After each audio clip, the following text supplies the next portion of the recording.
अस्सलाम वालेकुम, मैं इमदाद शुबरो और अभी आप देख रहे होंगे कि मैं सफ़र में हूँ और ट्रेन में सफ़र कर रहा हूँ। जब मैं सफ़र में था तो पता चला कि जनाब वज़ीर-ए-आज़म इमरान ख़ान साहब ने उस ख़बर की तरदीद कर दी है जो ख़बर बड़े दिनों से गर्दिश में थी, ट्विटर पर भी, सोशल मीडिया पर टॉप ट्रेंड रही। और एक और ख़बर जो शेख रशीद साहब ने अपने ही वज़ीर-ए-आज़म को दे दिया है, बहुत बड़ा धचका। अब दोनों ख़बरों पर चंद गुजारिशात हैं। एक तो ये कि मुसलसल ये ख़बरें चल रही थी कि पाकिस्तान जो है वो इसराइल को तस्लीम करने के मुतल्लिक़ कोई सोच रहा है और उसके लिए फिर ये ख़बरें क्या, उसके बाद जो वज़ीर-ए-आज़म इमरान ख़ान की तारीफ़ करने वाले सहाफ़ी हैं कामरान ख़ान, उन्होंने तो एक सिलसिला शुरू कर दिया था ट्वीट्स का उस पर।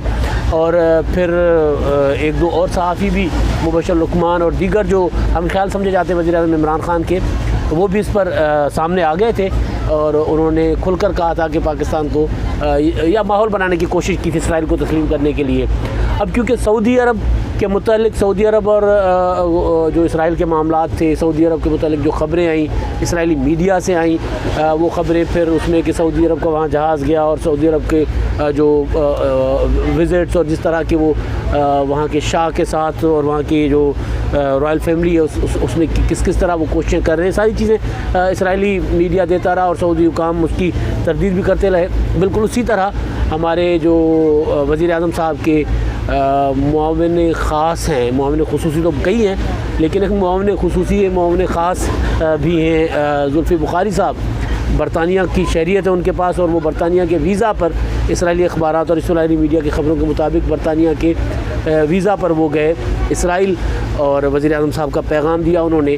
अब ये काफ़ी दिनों से ख़बरें चल रही थी, गर्दिश कर रही थी मीडिया पर, सोशल मीडिया पर, इंटरनेशनल मीडिया पर, क्योंकि तुर्की ने भी इसी दौरान ख़बरें आई कि तुर्की ने भी अपने सफ़ारती ताल्लुकात जो उन्होंने मुनक़ता किए रखे थे इसराइल के साथ, वो बहाल कर दी और अपना सफ़ीर जो है वो तैनात कर दिया है। 2018 से जब से गज़ा में इसराइल ने बमबारी शुरू की थी और इसराइल ने मज़ालिम ढाना शुरू कर दिए थे दोबारा, या बच्चों पर तक में बमबारी जो की थी, वो जब वो तस्वीर और वो जो विजुअल सामने आए थे दुनिया दहल के रह गई थी। तो उसके बाद जो तुर्की है, तुर्की ने भी सफ़ारती ताल्लुकात मुनक़ता कर दिए थे, उन्होंने बहाल कर दिए ताल्लुकात, खामोशी से बहाल कर दिए, अचानक बहाल कर दिए और एक तरफ़ा बहाल कर दिए। तो इसी ज़मन में जब ये चीज़ें आ रही थी तो ज़ाहिर है शक तो था, लेकिन वज़ीर-ए-आज़म इमरान ख़ान साहब ने वाज़ेह कर दिया है कि जनाब पाकिस्तान इसराइल को तस्लीम कर ही नहीं सकता, तो फिर हमारे वज़ीर या मुआवनीन का दौरा किस सिलसिले में, कोई ऐसी चीज़ नहीं है, ये इमरान ख़ान साहब ने कहा है।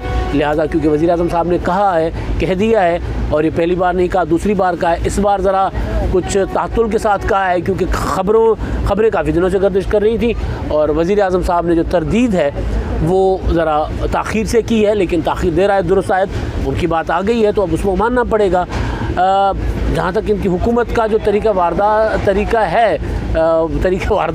कह सकते हैं, जिस तरह ये हुकूमत करते हैं ख़ान साहब जब से, तो जो कहते हैं करते उसके बरक्स हैं। यानी जो उन्होंने कहा, उन्होंने आपको याद होगा कहा था कि जी मैं कश्मीर का सफ़ीर बनूँगा, तो कश्मीर तो हत्या के ले गया मोदी। 5 अगस्त को उनको जो 5 अगस्त 2019 को जिस तरह मोदी ने कश्मीर हड़प करना शुरू किया और ख़ान साहब सिर्फ तकरीरें करते ही रह गए, किसी किस्म की सफारतकारी उन्होंने नहीं की थी।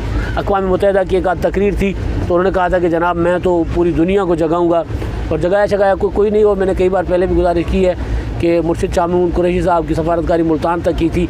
अब जब ये इसराइल का मामला था तो होना ये चाहिए था कि इसराइल का मामला आ रहा है तो इस पर हुकूमत इसी मामले को फोकस करके बताती कौम को कि जनाब हुकूमत क्या करने जा रही है। मगर हुआ, आपने देखा कि कुरैशी साहब जो पीडीएम के मामला पर पौने घंटे की प्रेस कॉन्फ्रेंस कर रहे थे, फिर जो कुरैशी साहब की डोमेन है वज़ारत ख़ारजा की, उसमें कल आपने देखा कि वो जो हमारे वज़ीर मवासलात हैं, अल्लाह भला करे उनका क्या नाम है, वो मुराद सईद साहब, उन्होंने उस पर प्रेस कॉन्फ्रेंस शुरू कर दी। यानी कमाल चल रहा था कि जो दाखिली उमूर थे उस पर वज़ीर ख़ारजा बात कर रहे थे, दाखिली सियासी उमूर, और सियासी उमूर के लिए रखा हुआ है बेसिकली मुराद सईद साहब को, तो वो फॉरेन अफेयर्स पे बात कर रहे थे कि जो इंडिया किस तरह लॉबिंग कर रहा है और इंडिया कर रहा होगा, कि इंडिया पाकिस्तान को किस तरह नुकसान पहुँचाने की कोशिश कर रहा होगा, यकीनन कर रहा होगा। लेकिन उसको ज़ाहिर है फिर जोड़ना पाकिस्तान में अपोजिशन के साथ और अपोजिशन के ताल्लुकात के साथ, ये बहरहाल एक अलमिया है हमारा कि माजी में भी इसी तरह होता रहा। तो खैर वो कुरैशी साहब इसराइल पे बात कर लेते, दाखिली उमूर के बजाय वो जो मामलात वहाँ चल रहे थे, जो कौम के दिमाग में जहन में शक्कों को शुबहात थे, उनको दूर करने के लिए, मगर नहीं किया। तो बहरहाल कौम खान साहब की वजाहत हमें तो कबूल है, मगर लोग कहते हैं कि नहीं, अभी ये वजाहत जो है वो मशकूक है। लोग समझते हैं कि जिस तरह कश्मीर के साथ किया कि खामोशी तकरीरें करते रहे लेकिन अमली तौर पर कुछ नहीं किया, और अब तक नतीजा ये है कि इंडिया ने कश्मीर का जो स्पेशल स्टेटस है वो ख़त्म कर दिया। वहाँ पर अब ये हो रहा है कि इतने बड़े लॉकडाउन के बाद, मुहासरे के बाद, वहाँ पर अब वो जो आम इंडियन शहरी हैं उनको हुकूक मिल्कियत दे देना, इसका मतलब कश्मीरी मुसलमानों को जो है वकलीत में तब्दील करना। लेकिन पाकिस्तान की हुकूमत अपने घर के अंदर ही सफारतकारी कर रही है, जैसे मतलब वही बाहर कमरे में बैठकर बस वो दिए जा रहे हैं, अपना भाषण दिए जा रहे हैं एक दूसरे को, और इंटरनेशनली कोई सफारतकारी हमें नज़र नहीं आती। तो इसी तरह जो इसराइल का मामला है, इसी वजह से लोग इसको शक की निगाह से देख रहे हैं। बहरहाल वज़ीर आज़म साहब की वजाहत आ गई है तो कबूल कर लेनी चाहिए लोगों को, और इक़दामात क्या होंगे आगे जाकर वो पता चलेंगे। क्योंकि जिस तरह कुछ मुसलमान ममालिक और ख़ास तौर पर अरब ममालिक इसराइल के करीब हो रहे हैं, तो उस वजह से भी लोगों को शक्कों को शुबात गुजर रहे हैं कि कहीं हम भी अपना पैंतरा बदल ना लें। बहरहाल मुल्कों के ताल्लुकात, मुल्कों के मामलात अपने अपने मफादात के तहत होते हैं, और उसमें ज़ाहिर कौम के जज्बात भी होते हैं। तो इस मामले में पाकिस्तानी कौम के जज्बात इसराइल के मामले में बहरहाल वो ऐसे हैं कि जिस पे वो जो खान साहब ने कहा ना, हम तस्लीम कर ही नहीं सकते। तो कुछ इस तरह का मामला है। बहरहाल अब आता हूँ दूसरी खबर की तरफ कि शेख रशीद ने वज़ीर आज़म साहब को झटका दे दिया, बहुत बड़ा झटका। खान साहब, आपको याद होगा कि उन्होंने तकरीर की थी कि जनाब अगर मुझे नवाज़ शरीफ को लंदन से लाना पड़ा, बरतानिया से, तो मैं खुद लाने के लिए खुद जाना पड़ा तो मैं खुद जाऊँगा। तो उन्होंने बड़ी बड़ी तकरीरें की थी, और फिर वो जो उनके मुशीर दाखिला साहब हैं, उन्होंने भी कई ख़त खुद लिखे थे वहाँ पे बरतानिया हुकूमत को कि जनाब ये हमारा मफरूर मुजरिम है, ये हमें वापस करो। और फिर बरतानिया का जवाब भी आ गया। वहाँ के वज़ीर दाखिला ने कहा कि जी ख़त से कुछ नहीं होता, ज़रा आप कानून के और उसके तहत तो आए ना, ज़रा थ्रू प्रॉपर चैनल आए तो पता चलेगा कि हम वापस कर सकते हैं कि नहीं कर सकते। क्योंकि इमरान खान साहब जो हैं वो बात करते थे, वज़ीर दाखिला जो मुशीर दाखिला उनके या उस वक्त के एहतसाब के मुआविन जो शहजाद अकबर साहब, उनके जो ब्रीफिंग्स के ऊपर रहकर बात करते थे। अब आ गए शेख रशीद साहब। तो अब शेख रशीद साहब का अपना एक बयानिया है। शेख रशीद साहब शुरू दिन से इस बात के हक़ में नहीं थे कि नवाज़ शरीफ को वापस लाना चाहिए, बल्कि वो इसके हक़ में भी नहीं थे कि नवाज़ शरीफ को जेल में रखना चाहिए। वो कहते थे भेज दो बाहर, खसकम जहाँ पाक निकाल दें यहाँ से, वो उनका जुमला है। तो वो कहते थे जनाब ये बला डल जाएगी और इनको रख कर हमें कोई फ़ायदा नहीं होगा, ये बाहर रहें तो बेहतर है। तो बहरहाल वो इस मौक़िफ़ के हामी थे, इस मौक़िफ़ के दाई थे। अब जब वो वज़ीर दाखिला बने तो उन्होंने कहा है कि जनाब हम नवाज़ शरीफ को वापस ला ही नहीं सकते, हमारा कोई मुआहदा ही नहीं है बरतानिया के साथ, ये बंद कर दो टंटना, ये एवं ही बोलना चोलना बंद कर दो, लोगों को बेवकूफ़ बनाना बंद कर दो, हम वापस नहीं ला सकते।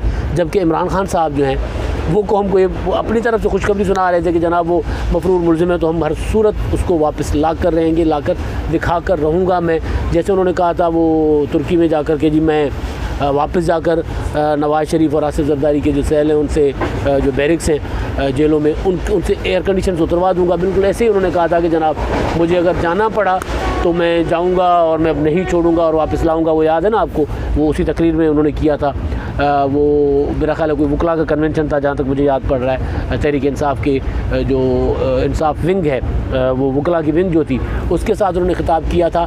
तो खान साहब तो इस पर अभी तक थे कि जी मैं ले आऊँगा वापस, हर सूरत कोशिश करेंगे कि जी नवाज़ शरीफ साहब को वापस लाया जाए।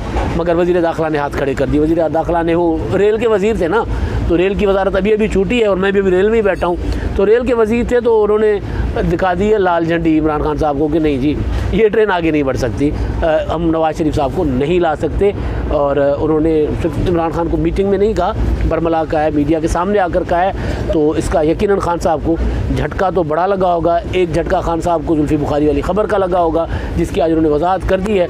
और उससे बड़ा झटका शेख रशीद साहब ने ये कहकर दे दिया है खान साहब को कि जनाब भुल जाओ, असी नहीं ले आ सकते नवाज़ शरीफ को। अब तक के लिए इतना ही। अल्लाह हाफ़िज़।